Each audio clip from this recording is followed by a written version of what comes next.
दोस्तों, आज के वीडियो में आपको दो महत्वपूर्ण जानकारी मिलेगी। पहला, भगवान महात्मा बुद्ध का एक उपदेश जानेंगे। उसके बाद जानेंगे स्वास्थ्य से संबंधित बहुत ही महत्वपूर्ण जानकारी। पित्त रोग क्या है, पित्त रोग होने से हमारे शरीर में कौन कौन सी बीमारियां होती हैं और इस पित्त रोग को हम बिना दवा के कैसे दूर कर सकते हैं, कैसे दूर कर सकते हैं। बहुत ही महत्वपूर्ण आज का टॉपिक है, इसलिए सभी मित्रों से विनम्र निवेदन है, वीडियो को पूरा सुनिएगा और सुनने के बाद आज आपको एक ऐसी जानकारी मिलेगी जिसे अपना करके आप अपने शरीर को स्वस्थ व निरोग बना सकते हैं और ये उपदेश सुन करके आप अपने जीवन में खुशियां ला सकते हैं। तो चलिए पहले उपदेश को सुन लेते हैं। बहुत समय पहले की बात है, एक नगर में राजा बाबू नाम का एक सेठ रहता था। धर्म की ओर उसकी बहुत रुचि थी। कितने ही मंदिर उसने बनवाए, एक पाठशाला बनवाई जिसमें विद्वान सन्यासी पढ़ते थे। राजा बाबू का एक अन्य सेठ लक्ष्मी चंद्र से झगड़ा था। लक्ष्मी चंद्र से इसका बहुत दिनों से झगड़ा चल रहा था, जो जमीन के संबंध में था। झगड़ा बढ़ते बढ़ते न्यायालय में पहुंच गया। अभियोग चलने लगा। कई वर्ष अभियोग चलता रहा। राजा बाबू अभियोगों को भी लड़ते थे और अपने काम भी करते थे। उनकी बनवाई हुई पाठशाला में प्रत्येक रात्रि को कथा होती थी। राजा बाबू सर्वदा उसे सुनने जाते थे। कथा सुनते सुनते उनको संसार में वैराग्य उत्पन्न हो गया। तथागत से पूछकर वह आश्रम में रहने लगे। एक कमरे में पड़े रहते थे। खाना घर से आ जाता था, वह खा लेते थे और जाप करते रहते थे। बहुत समय बीत गया। एक दिन उन्होंने बुद्ध से कहा, यदि आपकी कृपा हो तो संन्यास ले लूं। बुद्ध ने कहा, नहीं राजा बाबू, अभी तुम संन्यास के योग्य नहीं हो। राजा बाबू ने सोच में पड़ गए। मैं घर पर नहीं जाता हूं, परंतु मेरी रोटी तो घर से आती है। अब घर से रोटी नहीं मंगवाऊंगा, यही एक नौकर रख लूंगा, वही बना दिया करेगा। ऐसा ही किया उन्होंने। अब रोटी नौकर को बुला लिया और यहीं पे रोटी बनवाने लगे। और फिर एक दिन यह सोचकर कि अब तो घर से कोई संबंध ही नहीं है, फिर वह बोले, भंते, अब यदि संन्यास ले लूं तो? बुद्ध ने कहा, नहीं, अभी समय नहीं आया है। राजा बाबू ने सोचा, मैं अभी नौकर से रोटी बनवाता हूं, इसीलिए तथागत मानते नहीं, यह भी छोड़ दूंगा। भिक्षा मांगकर खाऊंगा और आराम की सब वस्तुएं भी छोड़ दूंगा। तब ऐसा ही किया उन्होंने। तब फिर ये सोचा और ऐसा किया, सारी सुख सुविधाएं छोड़ दी, नौकर को हटा दिया। अब जो कुछ भी वो घर से लाते थे वे भी छोड़ दिया। सुबह के समय वो नगर में जाते, भिक्षा मांग कर लाते और सारा दिन आत्मचिंतन में मस्त होकर बैठे रहते थे। बहुत समय बीत गया। फिर उसके बाद प्रार्थना की, वह जाकर के बुद्ध से कहे, भंते, मुझे संन्यास लेने दीजिए। बुद्ध ने सोचकर कहा, अभी नहीं राजा बाबू। राजा बाबू आश्चर्यचकित की, अब क्या कमी रह गई, सोचकर देखा और फिर उसने अपने आप को कहा, मैं सभी जगह मांगने गया हूं। मैं तो सभी जगह से भिक्षा मांग लाया हूं, लेकिन जिससे मेरा झगड़ा चल रहा है, मैं शायद उनके घर भिक्षा लेने नहीं गया हूं। ये अपने आप में सोचा विचारा, वही घर मेरा छूटा हुआ है। परंतु सेठ लक्ष्मी चंद्र के यहां तो मैंने भिक्षा मांगने ही नहीं गया। इसीलिए शत्रुता को पुरानी भावना अब भी मेरे हृदय में बसी हुई है। इस भावना को भी छोड़ देना होगा। यह सोचकर दूसरे दिन प्रातः काल ही सेठ लक्ष्मी चंद्र के मकान पर पहुंच गए। जाकर अलख जगाई, भगवान के नाम पर भिक्षा दे दो। सेठ लक्ष्मी चंद्र के नौकर ने राजा बाबू को देखा तो दौड़े दौड़े सेठ के पास गया। हांफते हुए बोला, सेठ जी, राजा बाबू आपके यहां भीख मांगने आया है। लक्ष्मी चंद्र आश्चर्य से बोला, यह कैसे हो सकता है, तुम्हें भ्रम हुआ होगा, कोई और होगा। नौकर ने कहा, नहीं सेठ जी, यह राजा बाबू ही है। यदि आप कहें तो खाने में विष मिलाकर दे दूं, सर्वदा के लिए झगड़ा ही समाप्त हो जाएगा। लक्ष्मी चंद्र ने उच्च अवसर में बोले, नहीं, मुझे देखने दो। मकान के द्वार पर आकर उन्होंने देखा कि राजा बाबू झोले पसारे खड़े हुए हैं। राजा बाबू ने उन्हें देखा और झोली फैलाकर बोले, सेठ जी भिक्षा। लक्ष्मी चंद्र दौड़कर आगे बढ़े, चिल्लाकर बोले, राजा। राजा बाबू को अपनी छाती से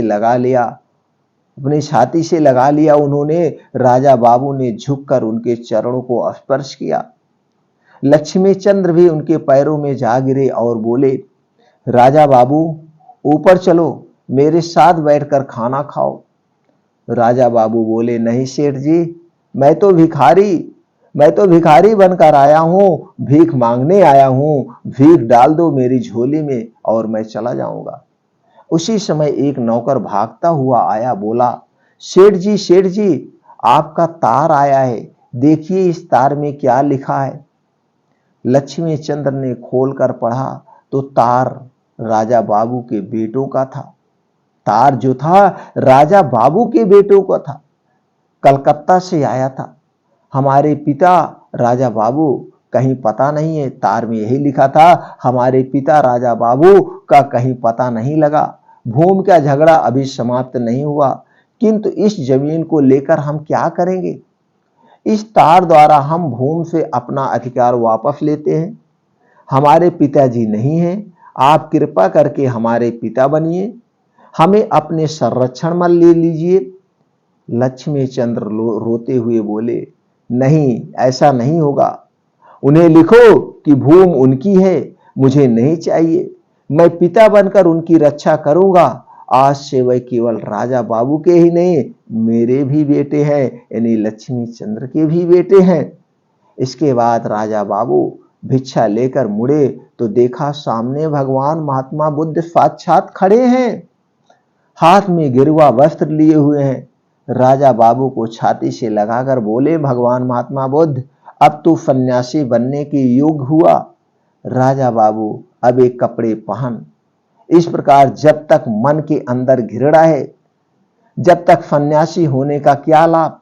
सन्यासी यदि बनना है तो मन से घृणा को निकाल दो, ईर्ष्या और बैर की भावना को दूर कर दो, तो फिर देखो आनंद और सुख मिलता है कि नहीं। दोस्तों, आज हमारे जीवन में क्या है? ईर्ष्या है, द्वेष है, भावना है, घृणा है। हम एक दूसरे से चल रहे हैं, हमारे अंदर यही भरा हुआ है, हम किसका कितना हड़प लें, क्या हम छीन लें, तमाम हमारे मन में ईर्ष्या भावना भरी हुई है। अगर आप सुखमय जीवन जीना चाहते हैं, खुशियों से रहना चाहते हैं, चिंता मुक्त जीवन जीना चाहते हैं, तो दोस्तों ये सारी भावनाएं अपने मन से निकाल दीजिए। दोस्तों, अगर आपको लगता है कि आपके आसपास, आपके जानने वाले में ऐसे लोग पड़े हुए हैं, तो दोस्तों उनके भी जीवन में खुशियां लाइए, और उनके जीवन में खुशियां लाई जा सकती है। इस वीडियो को उन लोगों तक पहुंचा दीजिए। हो सकता है कि वीडियो सुनकर, भगवान महात्मा बुद्ध की ये कथा सुनकर, ये उपदेश सुनकर उनके मन को बदला जा सके। उनका मन बदल जाएगा तो उनका भी जीवन धन्य हो जाएगा, उनके भी जीवन में खुशियां ही खुशियां आएंगी। तो दोस्तों, हमारा सहयोग करिए, जन जन तक ये वीडियो पहुंचा दीजिए, उनके जीवन को भी बदला जा सकता है। तो चलिए अब जानते हैं स्वास्थ्य से संबंधित वो महत्वपूर्ण जानकारी जो आज के वीडियो की है। दोस्तों, कौन सी वो चीजें हैं जिसे खाने से हमारा पित्त दोष और बढ़ता है, और जब आपका पित्त दोष बढ़ेगा तो आपके शरीर में 15 से 20% खतरनाक बीमारियां होती हैं। वो भी सबसे बड़ी बीमारी, छोटी बीमारी नहीं। पित्त रोग आपके शरीर में सबसे ज्यादा पित्त दोष ही रहता है। तो ये पित्त दोष क्या है? ये पित्त दोष के बारे में जानना बहुत जरूरी है। हम हर एक वीडियो में बताते हैं, और किस लिए मैं बताता हूं मित्रों, क्योंकि ये जो आपके शरीर का निर्माण हुआ है, प्रकृति से हुआ है। हमारे शरीर में जो भी विकार होते हैं वो हमारी कमी की वजह से होते हैं। भगवान हमें रोग नहीं देते हैं, हम रोग खुद पालते हैं। और आज इसीलिए हम जो भी प्रकाश डालेंगे वो पित्त रोग पे डालेंगे। टोटल पित्त रोग के बारे में आप जान लीजिए, 15 से 20% आपके शरीर की बड़ी बीमारियां गायब हो जाएंगी, कोई बीमारी ही नहीं होगी। तो चलिए दोस्तों पित्त रोग को जानते हैं। पित्त रोग को जानने से पहले आपको अपने शरीर के बारे में जानना होगा। आपका शरीर 5 तत्वों से बना है। हमारा शरीर, आपका शरीर, सबका शरीर 5 तत्वों से बना है और हमारे शरीर में 3 दोष पाए जाते हैं, वात दोष, पित्त दोष और कफ दोष।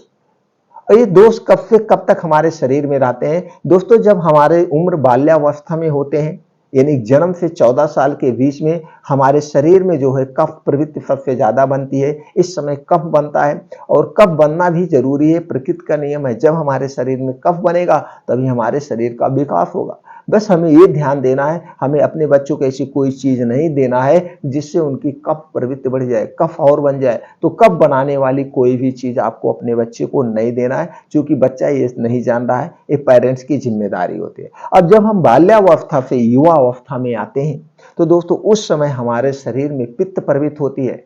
सबसे ज्यादा पित्त प्रवृत्ति हमारे शरीर में रहती है, यानी कि 14 साल से 60 साल के बीच युवा अवस्था होती है। 14 से 60 के बीच में हमारे शरीर में सबसे ज्यादा दिन तक यही पित्त प्रवृत्ति रहती है। अब हमें ये ध्यान देना हो, ऐसा कोई चीज हम ना खाएं जिससे हमारा पित्त रोग और बढ़ जाए। और इस समय शरीर में पित्त रोग यानी कि एसिड इंजाइम ये बनता ही है। यही एसिड इंजाइम जो पित्त बनता है, यही खाने को गलाता है, यही खाने को पचाता है। इसलिए ये इंजाइम सबसे ज्यादा बनते हैं। तो आपको ये अग्नि है, एक प्रकार की उष्मा है, ये अग्नि है, यही अग्नि तो जलाती है खाने को। अब इसी पे आपको ध्यान देना है कि वो कौन सी चीजें हैं जो हमें नहीं खाना है। अगर आप खाएंगे दोस्तों तो आपके शरीर में क्या होगा? पित्त रोग होगा, पित्त दोष होगा, एसिड ज्यादा बनेगी। और जब आपके शरीर में अग्नि ज्यादा बनेगी तो शरीर के और पार्ट को भी जला देगी। और वही आज हम गलती कर रहे हैं, वही चीजें हम खा रहे हैं और हमारे शरीर में पित्त, गैस, एसिडिटी, कब्ज, अपच आज पूरे देश में 70 से 80% क्या 80 से 90% लोग गैस, कब्ज, एसिडिटी से परेशान है और सब लोग दवाओं के चक्कर में जा रहे हैं और फिर ये मान के बैठ जाते हैं कि गैस जिंदगी भर के लिए ठीक होती ही नहीं, एक कब्ज जिंदगी भर के लिए ठीक होती ही नहीं। जबकि ना तो गैस कोई बीमारी है, ना तो कब्ज कोई बीमारी है। ये टोटल पे टोटल आपके दिनचर्या पर डिपेंड है, आप कैसी लाइफ स्टाइल जी रहे हैं, कौन सी चीजें खा रहे हैं, कौन सी चीजें नहीं खा रहे हैं, आप डेली योगा प्राणायाम कर रहे हैं कि नहीं कर रहे हैं, अपने शरीर की एक्टिविटी कैसे कर रहे हैं, ये टोटल इसी पे डिपेंड है। इसकी कोई मेडिसिन आज तक पूरे ऑल ओवर इंडिया में बनी ही नहीं है, कोई मेडिसिन नहीं है। टोटल आप इसके कुछ चीजें जो खाने से एसिड बनता है उसे आप हटा दीजिए, आपके शरीर में एसिड बनेगा नहीं। इसके लिए आपको खाना खाने के नियमों का पालन करना होगा, पानी पीने के नियमों का पालन करना होगा, प्रकृति के नियम को अपनाना होगा, चिंता मुक्त जीवन जीजिए, सारी चीजें खत्म हो जाएगी। आप समझ गए कि आपका पित्त रोग क्या है, इसके होने के क्या।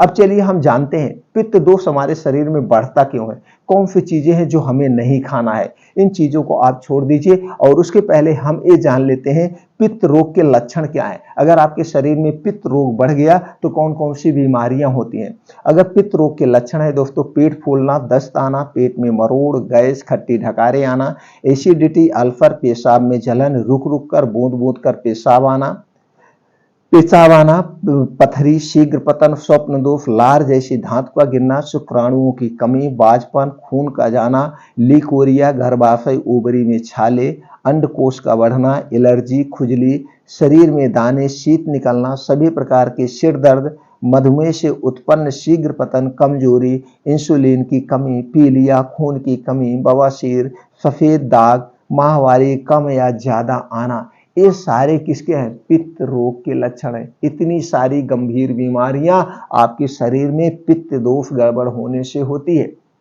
अब हमें क्या नहीं खाना है जिस वजह से पित्त दोष बढ़ता है, ये आप जान लीजिए। सबसे पहला जो करना है, आपको खाना खाते समय कभी पानी नहीं पीना है। अगर आप खाना खाते समय पानी पिएंगे वो खाना पचेगा नहीं, वो खाना सड़ जाएगा। इस पे अगर हम विस्तृत चर्चा करेंगे तो दोस्तों वीडियो लंबा हो जाएगा। इससे संबंधित कई बार हम चर्चा कर चुके हैं, आप वीडियो देख लीजिए। बस इतना जान लीजिए, अगर आप खाना खाते समय पानी पी रहे हैं, वो पानी नहीं है, वो विष है। और दोस्तों वो खाना पचेगा नहीं, वो खाना सड़ जाएगा और सड़ा हुआ खाना आपके शरीर में हजारों बीमारियां उत्पन्न करता है। तो खाना खाते समय आपको पानी नहीं पीना है। खाना खाने के 1.5 घंटे के बाद आपको पानी पीना है और खाना खाने के 1 घंटे पहले आप पानी पी सकते हैं। ये जो पित्त दोष को बढ़ाता है सबसे बड़ा कारण है।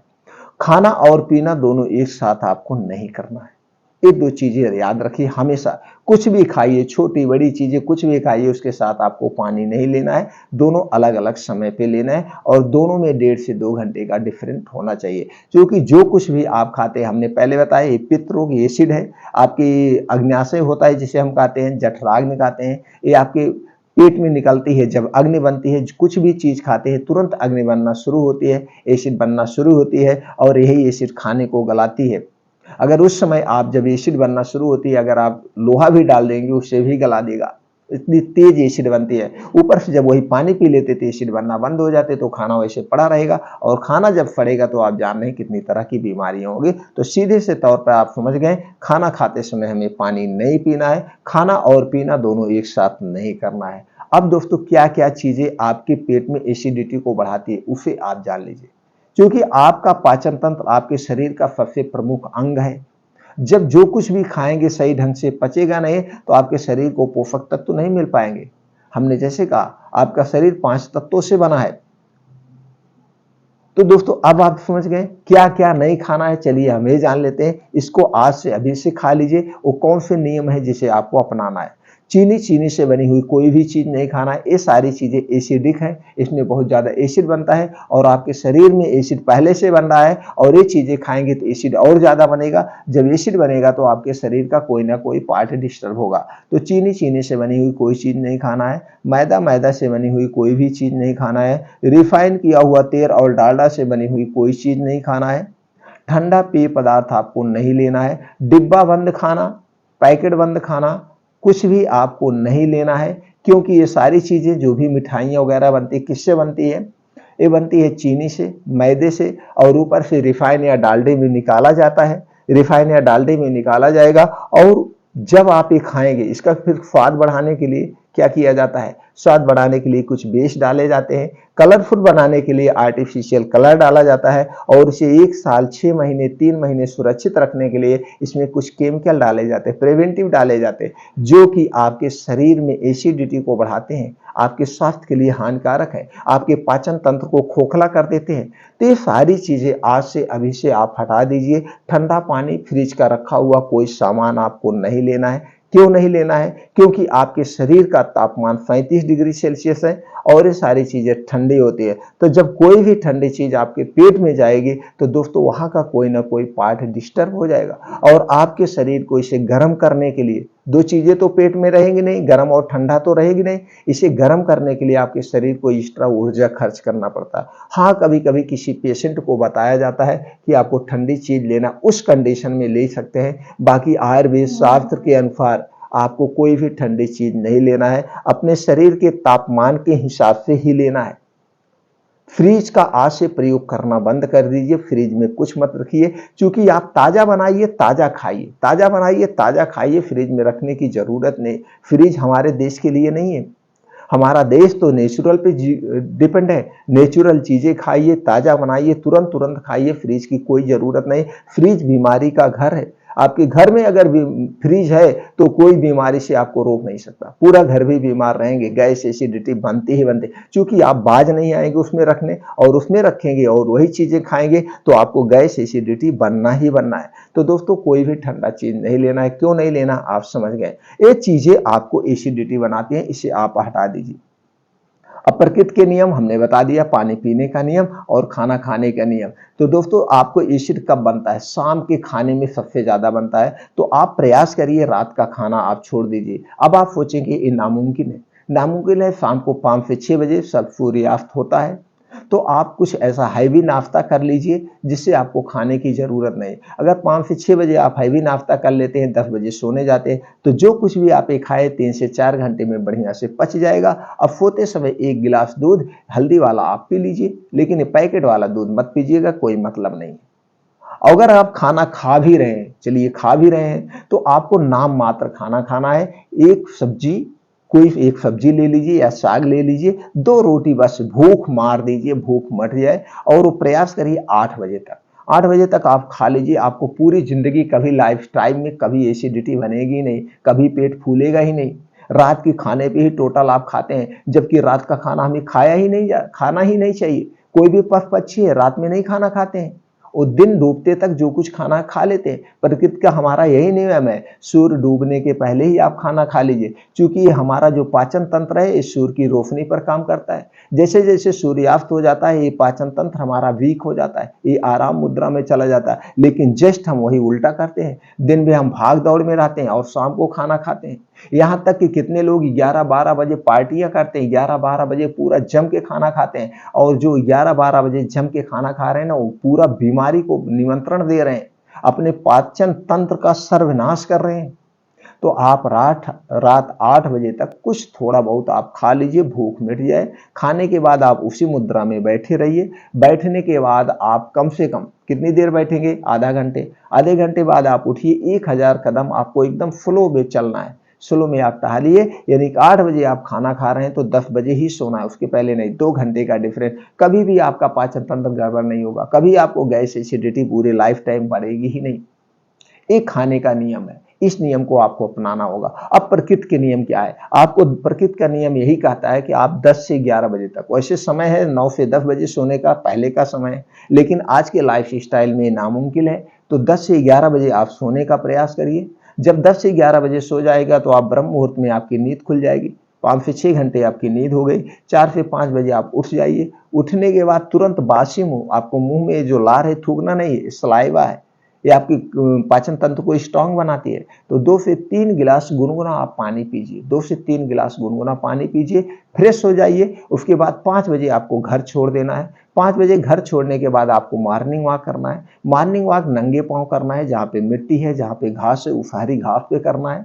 कितना करना है? 5 से 6 किलोमीटर मॉर्निंग वॉक करना है, और इस 5 से 6 किलोमीटर घड़ी देख करके आप आधे घंटे में कवर करिए। अब जब इसमें आप खूब तेज चलेंगे, तेज चलना भी पड़ेगा, हो सकता है आपको दौड़ भी लगाना पड़ेगा, तभी आपको आधे घंटे में कवर कर पाएंगे, अन्यथा नहीं कवर कर पाएंगे। ये रोज का प्रैक्टिकल मैं बता रहा हूं।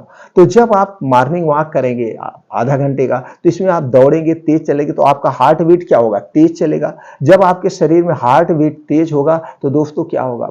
खूब गर्मी पैदा होगी, और ये जो गर्मी हो रहा है, जो पसीना निकल रहा है, इसी पसीने के माध्यम से आपके शरीर में जो विषैले पदार्थ हैं वो निकल जाएंगे। ऊपर से नसों में कहीं कोई दिक्कत है, ब्लॉकेज है, वो खून का दौरा इतना तेज होगा, वो सारी चीजें साफ हो जाएगी। अब बैठने के बाद 2 योगा करना है जो आपके पाचन तंत्र को मजबूत स्ट्रांग बनाता है। पहला योगा है आपको अनुलोम विलोम करना है 20 से 25 मिनट। दूसरा योगा है आपको करना है कपालभाति। कपालभाति 15 से 20 मिनट है। 2 योगा आप करेंगे तो कभी भी आपका पाचन तंत्र गड़बड़ नहीं होगा। दोनों योगा को बेटर कैसे करना है, इससे संबंधित YouTube पे बहुत सारे वीडियो पड़े हैं, आप देख के अपने ज्ञान को वहां से बढ़ा सकते हैं। अब आपने ये 2 योगा अपने शामिल कर लिया। अब अगला क्या है? चिंता मुक्त जीवन। चिंता कभी नहीं करना है, आपको वहीं बैठ के आराम से ध्यान करना है। 20 से 25 मिनट ध्यान मुद्रा में रहिए।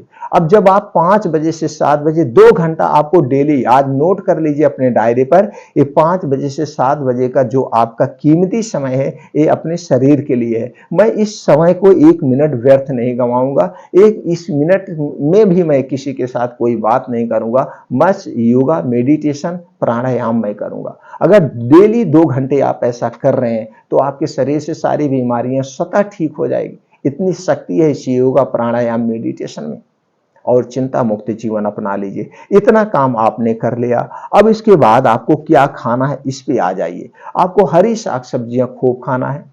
फल फूल खाइए जो सीजन वाइज है, जितना आपके पास बजट है। कुछ ऐसे फल है जिसमें पैसे नहीं लगते। आप अगर गांव से हैं तो इसका पेड़ आपके पास होगा, पेड़ नहीं है तो आपके पास इफरात जमीन है, जमीन लगा दीजिए। क्या लगा दीजिए? केला लगा दीजिए, आंवला लगा दीजिए, नींबू लगा दीजिए, जामुन लगा दीजिए, बैर लगा दीजिए, आम लगा दीजिए। ये सारे फल सर्व गुण संपन्न है। इसके पेड़ आप लगा दीजिए, 2 साल बाद फलना लगेगा। आप डेली खाइए, जम के खाइए, अमरूद खाइए, ये सारी चीजें का पेड़ आप लगा सकते हैं। अगर आप शहर में हैं तो दोस्तों आपके पास पैसा होगा तो आप खरीद के सारे फल खाइए। हरी साग सब्जी खूब खाइए, बीन्स का प्रयोग करिए, मल्टीग्रेन आटे का प्रयोग करिए, मिक्स दाल का प्रयोग करिए, ओट्स, दलिया, ओट्स दलिया, फाइबर युक्त खाना खाइए। आटा जब भी खाइए फिर चाल के मत खाइए, चोकर युक्त खाइए। उसी में तो फाइबर पाया जाता है, वही तो प्रोटीन है। चोकर युक्त तो आपको अनाज आटे का प्रयोग करना है। ये चीजें अगर आप खा रहे हैं, अब चलिए जानते हैं आपको गैस अगर बन रही, इतना चीज आपने प्रयोग कर लिया तो कभी भी आपको पित्त रोग होगा नहीं, आपका शरीर का पित्त दोष हमेशा बैलेंस में रहेगा। अब अगर आपका पित्त दोष बढ़ गया, आपको गैस, एसिडिटी, कब्ज है, तो उसके लिए कुछ उपाय है दोस्तों, उसे अपना लीजिए। आप हमेशा अपने खाने में अजवाइन का प्रयोग करिए। रोज दोपहर के खाने में आपकी अजवाइन जरूर होनी चाहिए। कुछ भी बन रहा अजवाइन, और अगर आप दाल खा रहे हैं तो आपके दाल में देसी घी का, ये पैकेट वाला नहीं, घर का देसी घी का और हींग का तड़का जरूर होना चाहिए। तो कभी भी गैस एसिडिटी नहीं बनाती, नहीं तो दाल एसिडिटी बनाती है, उसमें बहुत ज्यादा प्रोटीन होता है, वो पचाने में आपको पाचन तंत्र को बहुत मेहनत करनी पड़ती है। तो अगर आप घी और हींग का तड़का दे देंगे तो, और लहसुन का तड़का दे देंगे तो दोस्तों वो एसिड फ्री हो गया। ये जरूर अजवाइन आप सब्जी में शामिल करिए रोज दोपहर में। अगर नहीं कुछ ऐसा बन रहा है तो आप अजवाइन भून के रख लीजिए, उसका पाउडर बना लीजिए। आप 2 चुटकी आप अजवाइन खाना खाने के बाद आप खा लीजिए, पूरी लाइफ टाइम आपको कभी भी एसिडिटी बनेगी नहीं, पित्त रोग आपका बैलेंस में रहेगा। ये हो गया। अब अगर आपको पेट साफ नहीं हो रहा, आपको गैस है, कब्ज है, अपच है, तो इसके लिए दोस्तों आपको लेना है त्रिफला चूर्ण, सबसे सेफ है। रोज रात में 1 गिलास दूध या 1 गिलास गर्म पानी के साथ 2 चम्मच त्रिफला चूर्ण मिला के उसे आप खाइए। अगर ज्यादा कब्ज है 2 चम्मच, अगर कब्ज कम है तो 1 चम्मच। खाना खाने के 1 घंटे के बाद आपको इस दूध को पी लेना है। तो दोस्तों जब आप दूध लेंगे और उसमें त्रिफला चूर्ण डाल के आपको पीना है। दूसरा उपाय है इसबगोल की भूसी। इसबगोल की भूसी बहुत ही अच्छी दवा है, इसे भी लेना है दूध के साथ। 1 गिलास दूध लीजिए, उसमें 2 चम्मच इसबगोल की भूसी डाल दीजिए और 15 मिनट के बाद आप इसे खाना है। तो आप देखेंगे वो भूसी उसी में जम जाएगी, वो दूध आपका हलवा की तरह हो जाएगा। तो 1 गिलास दूध पैकेट का चाहिए, नहीं चाहिए, आपके घर का दूध चाहिए। दूध नहीं है तो जाने दीजिए, आप पानी ले लीजिए। 1 गिलास आप पानी ले लीजिए और उसी में 2 चम्मच भूसी डाल के 15 मिनट के लिए रख दीजिए। 15 मिनट के बाद आप उस भूसी को खाना खाने के 1 घंटे के बाद खा के सो जाइए। सुबह आपका पेट खुद साफ होगा, गैस एसिडिटी साफ हो जाएगी। और तीसरा है दोस्तों मुनक्का। ये मुनक्का ही बहुत अच्छी चीज है, तो आप मुनक्का आप ले सकते हैं। मुनक्का 6 से 7 दाना मुनक्का लीजिए, 1 गिलास दूध लीजिए, दूध में डाल के खूब बढ़िया से उबाल दीजिए। खाना खाने के 1 घंटे के बाद ये मुनक्का खा लीजिए, उसके बाद ऊपर से दूध पी लीजिए। सुबह आपका पेट साफ होगा। बस याद रखना है, इस जो चीजें आप खाएंगे इसके बाद पानी 1 घूंट भी नहीं लेना।